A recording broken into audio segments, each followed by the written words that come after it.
अस्सलाम वालेकुम। SCN के प्लेटफॉर्म से मैं हूं मोहम्मद अफजाल। तो आज का बेटा हमारा फिज़िक्स का टॉपिक है वेक्टर सब्ट्रैक्शन। जैसा कि हमने इससे पहले वेक्टर एडिशन पढ़ी है और वेक्टर एडिशन में बेटा हमने 3 स्टेप्स को जो है ना फॉलो किया है। पहले हम अपनी मर्ज़ी से 2 लाइंस ड्रा कर देते हैं, फिर उन लाइंस को हेड टू टेल रूल की मदद से जोड़ देते हैं और तीसरे स्टेप में हम उनका रिजल्टेंट ड्रा कर देते हैं। तो ये भी बेसिकली वेक्टर एडिशन है। जो वेक्टर सब्ट्रैक्शन है बेटा ये वेक्टर एडिशन को ही फॉलो करती है। फ़र्क सिर्फ इतना है कि पहला स्टेप जो है ना उसमें थोड़ी सी तब्दीली है, बाकी 2 स्टेप्स जो है ना वो एडिशन के लिहाज से सेम है। अब देखिए पहले स्टेप में हमने एडिशन की तरह ही 2 लाइंस ड्रा की। एक लाइन को वेक्टर ए का नाम दिया और दूसरी लाइन को बेटा वेक्टर बी का नाम दिया। लेकिन आप देख सकते हैं कि यहाँ पे मैंने जब वेक्टर बी की डायरेक्शन को उल्टा दिया तो वो बी नहीं बल्कि -b बन गया। अब हमने बेटा क्या किया कि दूसरे स्टेप में इस -b को a की टेल के साथ कनेक्ट कर दिया। मतलब कि देखिए वही एडिशन वाला स्टेप आ गया, हेड टू टेल रूल। अब यहाँ पे आप देख सकते हैं कि a की हेड के साथ b की टेल जो है ना मैंने जोड़ दी है। ये बेटा हमारे पास a की हेड है, ये b की टेल है। इसका मतलब है a और -b head to tail rule की मदद से जोड़े गए हैं। इसका मतलब क्या है कि हेड टू टेल रूल तो ये ऐसा रूल था जो वेक्टर्स को ऐड करता है। इसीलिए मैंने कहा है कि बेसिकली जो वेक्टर सब्ट्रैक्शन है वो असल में एडिशन है। सिर्फ और सिर्फ हमने करना क्या है कि जो दूसरा वेक्टर, वो वेक्टर जो हमने माइनस करना है उसकी सिर्फ और सिर्फ जो डायरेक्शन है वो उल्टा देनी है। अगर a में से b को निकालना है, अब देखें यहाँ पे b दूसरा वेक्टर है तो b की डायरेक्शन उल्टा देंगे, और अगर b में से a को निकालना है तो अब यहाँ पे a दूसरा वेक्टर बन रहा है तो हम a की डायरेक्शन को जो है ना बेटा रिवर्स कर देंगे। तो देखिए हमारे पास क्या होगा कि तीसरा स्टेप वही जो हमने क्या किया था, रिजल्टेंट ड्रा करना था। ये वेक्टर a है और ये वेक्टर बेटा -b है। ये हेड टू टेल रूल की मदद से जो है ना दूसरे स्टेप में इनको जोड़ दिया था। अब तीसरी बात मैंने क्या की है, इनका रिजल्टेंट ड्रा किया। रिजल्टेंट का बेटा मैंने बताया था इसके 2 ही टेल्स होती हैं और इसके 2 ही जो है ना बेटा वो हेड होते हैं। अब रिजल्टेंट वेक्टर देखें क्या है, a + -b। चूंकि रिजल्ट कब लिया जाता है, जब 2 वेक्टर्स ऐड किए जा रहे हों। लेकिन पहला वेक्टर कौन सा है, a, और दूसरा वेक्टर -b है। तो ये प्लस है, ये माइनस है, तो बेटा जब इस रिजल्टेंट को दोबारा लिखा जाएगा तो ये बन जाएगा a - b। और इस तरीके से हम कहेंगे कि हमने वेक्टर b को वेक्टर a में से माइनस कर दिया। तो ये थी बेटा हमारे पास वेक्टर सब्ट्रैक्शन। और एक इम्पोर्टेंट बात जो कि काबिल गौर है वो बेटा ये है कि जो वेक्टर की एडिशन है ना वो तो कम्यूटेटिव थी, लेकिन जो वेक्टर की सब्ट्रैक्शन है वो कम्यूटेटिव नहीं है। अगर ये MCQ आता है कि क्या वेक्टर की सब्ट्रैक्शन भी कम्यूटेटिव है, तो इसका मतलब है कि ये कम्यूटेटिव नहीं होगी। सिर्फ और सिर्फ कम्यूटेटिव प्रॉपर्टी वेक्टर की एडिशन में पाई जाती है। इससे हम ये लिख सकते हैं कि जो a - b है वो कभी भी बराबर नहीं बेटा होगा b - a के। और अगर इससे पिछला टॉपिक रिवाइज करें तो जो a + b था वो बराबर था बेटा b + a के। वो कम्यूटेटिव प्रॉपर्टी को फॉलो करता है, लेकिन ये कम्यूटेटिव प्रॉपर्टी को फॉलो नहीं करता। इसके बाद बेटा आ जाता है multiplication of vector by scalars. देखें मल्टीप्लाई का मतलब है जमा, ज़रब। हमने वेक्टर को जमा करना भी सीख लिया, वेक्टर को माइनस करना भी सीख लिया, वेक्टर का रिजल्टेंट ड्रा करना भी सीख लिया। अब हम यहाँ पे वेक्टर को ज़रब देना सीखेंगे। वेक्टर को कैसे ज़रब देते हैं, वेक्टर को हमने ज़रब देनी है बेटा स्केलर के साथ। अब स्केलर मिकदारें अगर देखा जाए तो ऐसे मिकदारें हैं जिनकी सिर्फ और सिर्फ मैग्नीट्यूड होती है, डायरेक्शन नहीं होती। यहाँ पे मैंने कुछ मिसालें लिखी हुई हैं स्केलर्स की, जैसे कि मैस है, डिस्टेंस है, टेम्परेचर है, वॉल्यूम है, वगैरह वगैरह। मतलब कि इनके अलावा भी स्केलर क्वांटिटीज़ एग्जिस्ट करती हैं। स्केलर में बेटा 2 चीज़ें आ जाती हैं। हम देखिए मल्टीप्लाई करना चाह रहे हैं वेक्टर को किसके साथ, स्केलर के साथ। स्केलर में हमने पहली जो मल्टीप्लिकेशन की है वो एक नंबर के साथ की है। स्केलर में जो मल्टीप्लिकेशन की है वो एक नंबर के साथ की है। अब देखें नंबर या तो पॉजिटिव होगा या वो नेगेटिव होगा। अभी पहली बात कर रहा हूं, हम वेक्टर को मल्टीप्लाई करेंगे एक बार किसी नंबर के साथ और फिर हम वेक्टर को मल्टीप्लाई करेंगे स्केलर के साथ। दो तरीके हैं वेक्टर को, इवन के नंबर भी स्केलर है और स्केलर क्वांटिटी भी स्केलर है। बस फर्क सिर्फ इतना है कि इनको मैंने पार्ट्स में डिवाइड कर दिया आपके लिए आसानी की खातिर। तो बेटा बड़े ही गौर से समझना है आप लोगों ने।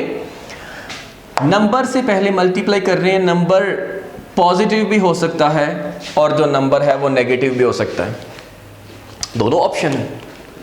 हम नंबर पर पढ़ते हैं, नंबर 1 2 3 4 5 जो है ना ये हैं। अगर वो नंबर बेटा पॉजिटिव हैं तो उनके साथ हम प्लस की अलामत मेंशन करते हैं, और अगर वो नंबर नेगेटिव हैं तो उनके साथ जाहिर सी बात है माइनस की अलामत इस्तेमाल की जाएगी। अब आप यहाँ पे देख सकते हैं कि हमने एक नंबर लेट कर लिया, फर्ज कर लिया अपने पास से, और वो जो नंबर है वो n है।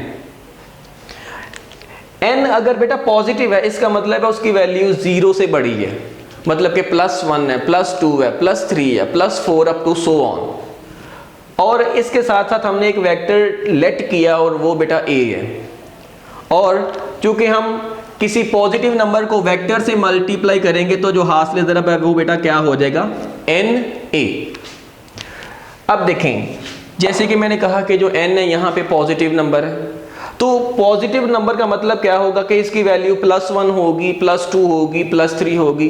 और अगर हम इसी नंबर को बेटा नेगेटिव कहते हैं तो इसकी वैल्यू -1, -2, -3 होगी।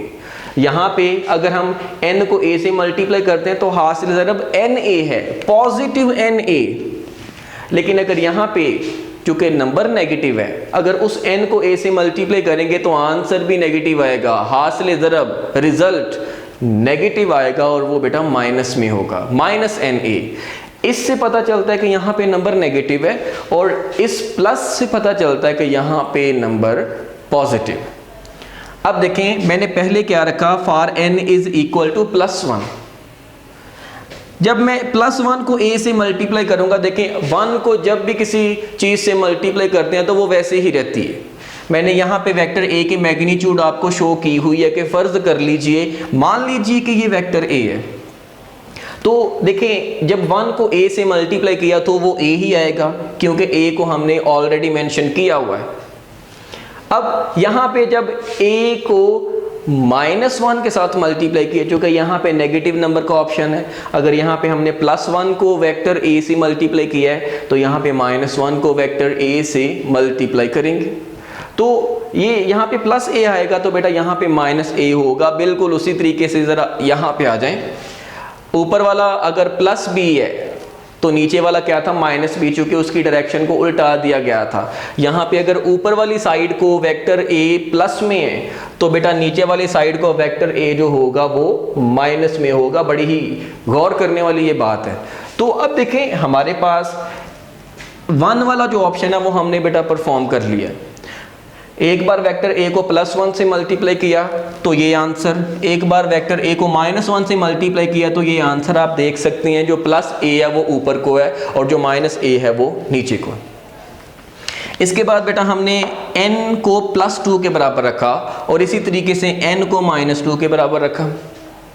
अब n को 2 रखने का मतलब क्या है कि जब वेक्टर को +2 से मल्टीप्लाई किया जाएगा तो वो आ जाएगा 2a। पहले क्या था 1a, क्योंकि 1 से मल्टीप्लाई किया था। अब अगर 2 से मल्टीप्लाई करेंगे तो वो +2a आएगा, मतलब कि पहले वेक्टर का 2 गुना हो जाएगा।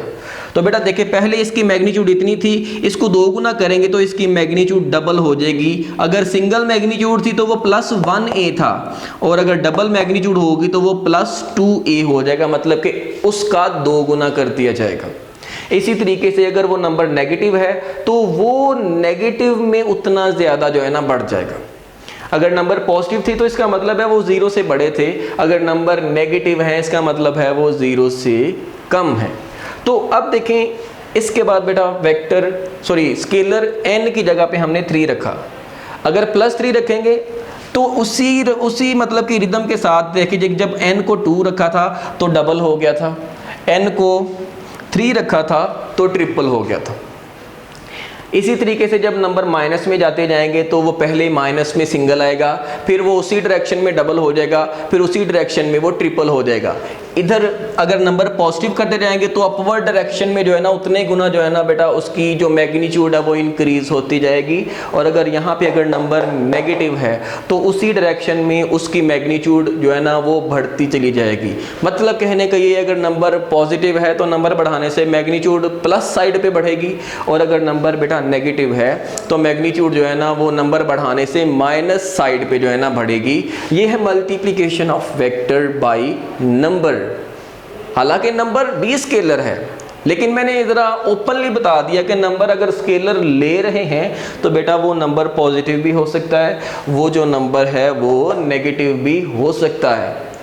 दूसरी अहम बात, अब हम यहाँ पे मूव करते हैं। देखिए मैंने क्या बताया था कि हम वेक्टर को दो तरीकों से मल्टीप्लाई कर सकते हैं। एक तरीका वेक्टर को किसी नंबर से मल्टीप्लाई करना, दूसरा तरीका वेक्टर को किसी स्केलर मिकदार, स्केलर क्वांटिटी से मल्टीप्लाई करना। नंबर वाला काम हमने बेटा कर लिया। नंबर में मजीद दो ऑप्शन थे, या तो वो नंबर पॉजिटिव था उसकी वैल्यू 0 से बड़ी थी, या वो नंबर नेगेटिव था उसकी वैल्यू 0 से कम थी। अब देखें मैंने यहाँ पे कुछ क्वांटिटीज़ आपके सामने जो है ना बेटा लिखी हुई हैं। तो मल्टीप्लिकेशन बाय स्केलर। अब वेक्टर क्वांटिटीज़ तो ऐसी है जिनके मुकम्मल इजहार के लिए मैग्नीट्यूड की भी ज़रूरत है, डायरेक्शन की भी ज़रूरत है, लेकिन अगर हम स्केलर की बात करें तो सिर्फ और सिर्फ ये जो क्वांटिटीज़ हैं स्केलर क्वांटिटीज़, ये सिर्फ और सिर्फ मैग्नीट्यूड रखती हैं। तो मैग्नीट्यूड रखने वाली क्वांटिटीज़ बेटा जो है ना स्केलर कहलाती है। देखिए हम किसी भी डॉक्टर के पास जाते हैं तो हमें फीवर होता है तो डॉक्टर सिर्फ मैग्नीट्यूड बताता है कि आपको 102 बुखार है, 101 बुखार है या 100 बुखार है, कभी भी डायरेक्शन का तयन नहीं करता। अब देखिए हमारे पास कुछ मिसालें मैंने बेटा यहाँ पे लिखी हुई हैं। मैंने न्यूटन के दूसरे कानून का फॉर्मूला लिखा, F बराबर है ma। अगर बेटा यहाँ पे देखा जाए तो जो m है वो एक स्केलर मिकदार है, लेकिन इसके कॉरेस्पॉन्डिंग जो एक्सेलरेशन है वो एक वेक्टर मिकदार है। अब देखिए स्केलर को वेक्टर से मल्टीप्लाई किया जा रहा है, और यही हमारा टॉपिक है कि हमने किसी वेक्टर को स्केलर से क्या करना है, मल्टीप्लाई करना है। तो अब देखें यहाँ पे वेक्टर एक स्केलर है, सॉरी वेक्टर ए जो एक्सेलरेशन है वो एक वेक्टर है, और जो m है जिसको मैस कहा गया है वो एक स्केलर है। जब a को m से मल्टीप्लाई किया तो आंसर एक वेक्टर क्वांटिटी आया, और वो है फोर्स। इसके बाद वेलोसिटी एक वेक्टर है, मैस दोबारा एक स्केलर क्वांटिटी है। वेक्टर को स्केलर से मल्टीप्लाई किया, आंसर मोमेंटम आया, मोमेंटम भी एक वेक्टर क्वांटिटी है। देखिए यहाँ पे जब किसी वेक्टर को स्केलर से मल्टीप्लाई किया आंसर वेक्टर, यहाँ भी किसी वेक्टर को स्केलर से मल्टीप्लाई किया तो आंसर एक वेक्टर क्वांटिटी। अब तीसरा देखें, फोर्स एक वेक्टर मिकदार है, इसके बरअक्स जो टाइम है वो एक स्केलर मिकदार है। तो बेटा हमारे पास देखें तीसरी मिसाल इम्पल्स वाली है। तीसरी मिसाल को देखें तो फोर्स एक वेक्टर है, टाइम एक स्केलर क्वांटिटी है।